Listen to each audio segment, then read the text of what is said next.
A Polícia Civil do Amazonas apreendeu um dos menores envolvidos na morte do adolescente Fernando Vilaça, que tinha 17 anos. Fernando foi espancado até a morte após sofrer bullying. É sobre esse assunto que a gente conversa com o Vinícius Antunes a partir de agora. Vini, boa tarde. Como é que foi essa apreensão? O que se sabe até então? Boa tarde, Mayara Rocha. Boa tarde a quem acompanha o Alô Cidade. Exatamente, um dos agressores aí que causaram a morte do jovem, adolescente Fernando Vilaça, de 17 anos, que morreu no bairro Gilberto Mestrinho, zona leste de Manaus, foi apreendido pela Delegacia Especializada em Apuração de Atos Infracionais nesta quarta-feira, Mayara. O caso vai ser explanado logo mais às 2 horas da tarde pela Polícia Civil do Estado do Amazonas, mas nós estamos aqui com um advogado da família do Fernando Vilaça que está acompanhando este caso, inclusive acompanhando este processo da apreensão desse adolescente, e vamos falar com ele um pouquinho sobre o caso, como é que está o andamento, o avançar dessa situação que está sendo investigada pela DEAI e agora com a novidade da apreensão deste adolescente. O advogado aqui, Alexandre Torres, está com a gente. Alexandre, primeiramente, boa tarde para você. Há uma apreensão de um dos envolvidos, você representando a família, neste caso do Fernando Vilaça. Primeiramente, basicamente falando o que tem a dizer sobre essa apreensão, É uma apreensão que já estava sendo aguardada, já havia um mandado de busca e apreensão emitido para a DEAI e agora se concretizou. Quais as informações que vocês já têm, que a família já tem em relação a essa investigação? Inicialmente, uma ótima tarde a todos. Nós agradecemos a disposição que a TV Crítica, o espaço que a TV Crítica disponibiliza para os familiares das vítimas.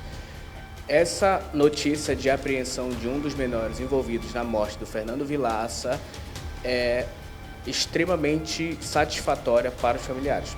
Todos os familiares estão muito contentes com isso, aguarda agora o desenrolar das diligências para que o outro menor envolvido também seja capturado e passe a ser custodiado pelo Estado, uma vez que existem provas, como a gente vem reiterando, existem provas de materialidade, indícios suficientes de autoria. A investigação policial logrou êxito em identificar esses agressores e agora, com a prisão, a família se sente muito satisfeita. Agora, Alexandre, falando sobre a sua área de especialidade, o direito criminal, é um menor de idade de 16 anos que está sendo apreendido. Ele não é um preso comum como uma pessoa maior de idade que vá responder por um crime. Responde por um ato análogo ao crime de homicídio. Qual que é o procedimento? Quanto tempo ele pode ficar apreendido? Como é que funciona esse processo a partir da apreensão dele?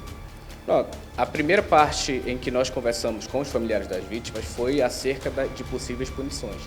Como você bem disse, os dois, por serem menores, respondem por atos infracionais, que são crimes análogos no Estatuto da Criança e do Adolescente. Se fosse uma pessoa maior de 18 anos, ela pegaria até 35 anos de prisão e seria julgada pelo Tribunal do Povo, que é o Tribunal do Júri. Entretanto, em razão da menoridade, porque ambos os infratores têm 17 anos, eles respondem pelo Estatuto da Criança e do Adolescente. Então, o ECA, que é o Estatuto, ele prevê que os menores só podem ficar sob custódia de Estado, sob internação, com uma mini prisão, vamos dizer assim, por até 3 anos. E esses 3 anos, a cada semestre, a cada 6 meses, o Poder Judiciário tem o dever de ficar observando se ele possui algum tipo de caráter subjetivo, bom comportamento, para que ele possa sair daquela internação compulsória. Então, de 35 cai para 3 anos, que é o tempo máximo que eles podem ficar sob a custódia do Estado. É importante a gente destacar, muito tem se falado sobre este crime, um crime de grande repercussão, a morte do Fernando Vilaça, um adolescente de 17 anos. A gente lembra um pouco sobre o caso, Ele teria saído para comprar pão e teria sido agredido neste caminho. Muito se falou, Alexandre, sobre um crime de homofobia, motivado pela homofobia. A família do Fernando, diz que ele não era homossexual, mas mesmo assim continua sendo um crime motivado pela homofobia por conta da questão pejorativa e uma provocação que foi feita a ele, Isso. O que o direito penal analisa no momento de punir o infrator nesse caso? Ele vai analisar a intenção daquele agente. Então, nós estamos aí sob investigação, a pedido, inclusive, de nós, da defesa das vítimas, que seja acrescido o crime de injúria racial, que é utilizado por analogia no crime de homofobia, pelo entendimento que o STF tem atualmente. Então, ambos os infratores, estão sendo hoje investigados sob a linha de investigação do homicídio por motivo torpe, que é um homicídio qualificado, e por injúria racial, que é a prática de homofobia. Então, muito tem se discutido na internet se de fato ele precisa ser investigado sobre esse viés. E a resposta é sim, uma vez que a intenção desses agentes era cometer um crime sobre o égide do preconceito. Então, a intenção deles era ceifar a vida de alguém, praticar injúria contra alguém, motivado pelo preconceito. Se a vítima, o Fernando Villaça, de fato era homossexual ou não, pouco importa, porque hoje o que a justiça vai analisar é o dolo, é a intenção daquele agente de lesionar ou de matar alguém com uma motivação de gênero, o que obviamente se configura nesse caso concreto pelo andar das investigações. Ainda há um adolescente que não foi apreendido ainda. Você já sabe se tem algum mandado de busca e apreensão aberto contra ele? Como é que está esse andamento da investigação? Já tem, ainda no início dessa semana agora, o Poder Judiciário decretou a apreensão de ambos. Entretanto, a informação ela não poderia ser repassada, até para que não frustrasse as diligências. E o outro menor agora segue sob diligências para que seja apreendido. Entretanto, os familiares da vítima e o advogado do outro menor que não foi apreendido ainda está em conversação com a delegacia visando se entregar para que ele passe a cumprir esse mandado de apreensão por ordem judicial.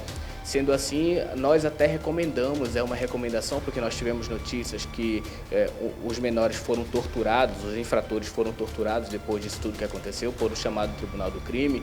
Então é até interessante que ele fique sob custódia do Estado até pela própria preservação da vida dele. Então a recomendação, evidentemente, é que ele se entregue e passe a responder judicialmente pelos seus atos.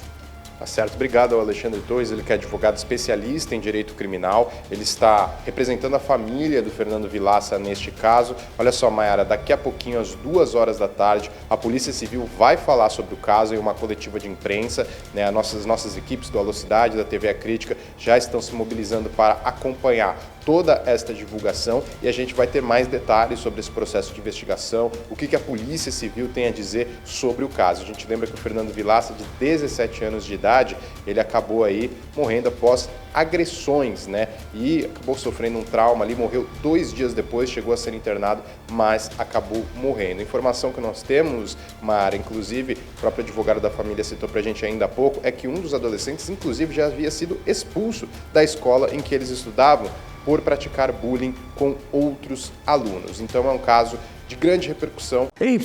Quer ficar por dentro de todo o universo da programação de A Crítica? Então se inscreve no nosso canal, aciona o sininho que você vai ficar por dentro de tudo e não vai perder nenhum detalhe. Vem com a gente!